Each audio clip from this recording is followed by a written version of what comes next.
Hola, buenos días con todos. El día de hoy vamos a hablar de un tema muy interesante sobre la educación en nuestro país, donde unos jóvenes nos traen una nueva propuesta de mejora para la educación. Y nuestros invitados son Baltasar Diseño Michael, Díaz Estraver, Ever Osvaldo, Laisa Naga Nilsson Edgar, Omni Salvador, María Fernanda.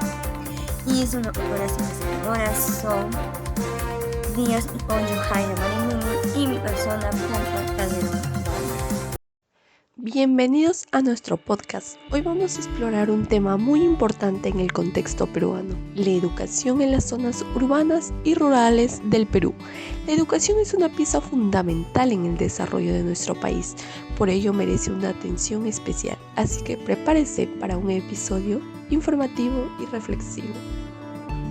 Las zonas rurales del Perú son aquellas que a menudo enfrentan desafíos importantes en términos de acceso a la educación, la falta de infraestructura adecuada, escasez de maestros y recursos pueden limitar las oportunidades educativas para los niños que viven en estas áreas. El acceso a la tecnología y a una educación de calidad es una preocupación constante. A continuación tenemos a nuestros invitados quienes nos responderán algunas preguntas sobre una propuesta de mejora dentro del sistema educativo en el Perú. Como primera pregunta tenemos, ¿cuál es la propuesta y qué leyes la ampararán? ¿Y cómo crees que se debe abordar para lograrla?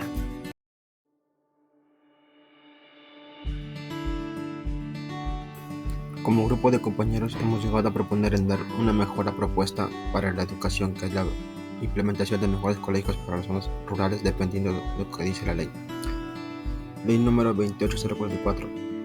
La presente ley tiene por objeto establecer los lineamientos generales de la educación y el sistema educativo peruano, rige todas las actividades educativas realizadas dentro del territorio nacional, desarrolladas por personas naturales o jurídicas, públicas o privadas, nacionales o extranjeras.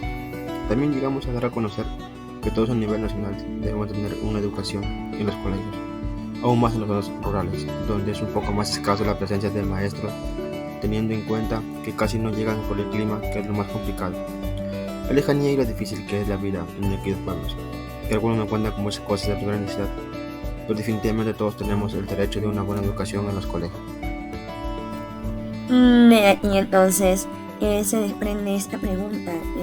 ¿Por qué creen ustedes que la propuesta es importante para la mejora de la educación?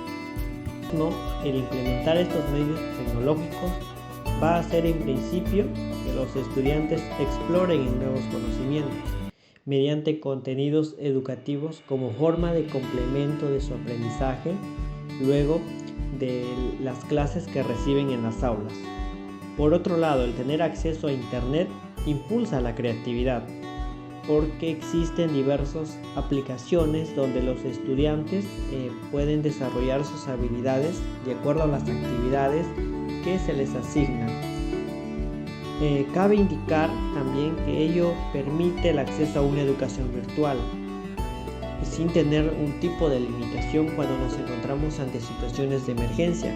Es decir, estaremos ya con un plan establecido para saber cómo actuar ante ello, como por ejemplo lo fue la pandemia que se vivió en el año 2020.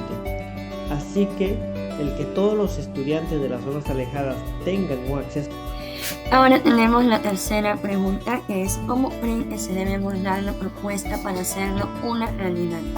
¿Cómo creen que se debe abordar la propuesta para hacer una realidad la educación? En este caso, se debe generar un clima favorable para la evaluación, es decir, promover espacios de reflexión e interacción que permitan a los estudiantes demostrar lo aprendido, así como identificar y comunicar sus logros, dificultades y errores, plantear cómo superarlos y qué aprender de ellos para mejorar sus aprendizajes. Sobre todo, los docentes deben estar en la capacidad de tolerar la intranquilidad de los alumnos y siempre elevarles su ego con palabras constructivas y no palabras que le causen daño, como por ejemplo, decirles eres bueno en vez de decirles no sirves para nada, o está bien esta tarea y puedes hacerlo mucho mejor, en vez de decirle nunca haces bien las cosas. De esa forma el alumno se sentiría más seguro de sí mismo e incluso tendría más confianza con el mismo docente. Gracias. Y como última pregunta tenemos, ¿cuáles creen que son las debilidades y sugerencias que se le atribuyen a esta propuesta que ustedes nos acaban de mencionar? Bien, en este tipo de proyectos, una de las debilidades generales es la economía. Para ser específicos, es el presupuesto que da el Estado para el sector de educación. Y como nuestro proyecto está enfocado en las zonas rurales, es aún más complejo, pues el acceso a ellas no es sencillo. Otro factor es la capacitación, ya que los miembros de las zonas rurales no tienen la costumbre de estar en contacto con la tecnología y al facilitarles, ya sean las tablets, computadoras, etc., puede que no sepan cómo manejarlas. Entonces, eso significaría un más presupuesto para poder capacitarlos. Nosotros sugerimos iniciar el proyecto progresivamente, seleccionar un sector pequeño y aplicar nuestras ideas. En base a ello también se podría definir su viabilidad e ir modificando el modo de operación para perfeccionar y obtener mejores resultados en las siguientes zonas más complejas. Entonces, después de haber